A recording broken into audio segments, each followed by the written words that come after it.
ఇవాళ ఎటువంటి కోరికలైనా తీర్చగలిగే ధూపం చాలా పవర్ఫుల్. ఇది ఎప్పుడు చేయాలి అంటే గురువారం కానీ శుక్రవారం కానీ ఉదయం కానీ సాయంకాలం వేళ కానీ చేయవచ్చు. అమ్మవారి పూజ చేసుకున్న తర్వాత ఇలా చేసుకోవాలి.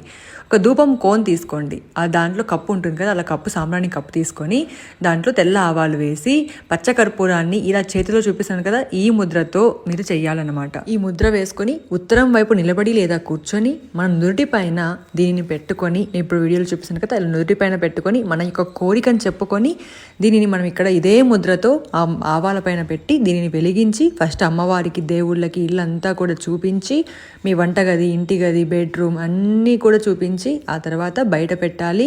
ఇది పెట్టినప్పుడు 10 నిమిషాలు 20 నిమిషాల పాటు ఎక్కడా కూడా క్లోజ్నెస్ అని ఉండకూడదు, డోర్ అనేది ఓపెన్లోనే ఉండాలి. అలా ఓపెన్ అయినప్పుడు నెగిటివ్ ఎనర్జీ అంతా కూడా పోతుంది, లక్ష్మీదేవి ఆహ్వానం వస్తుంది, మన కోరికలు అన్నీ కూడా నెరవేరుతాయి.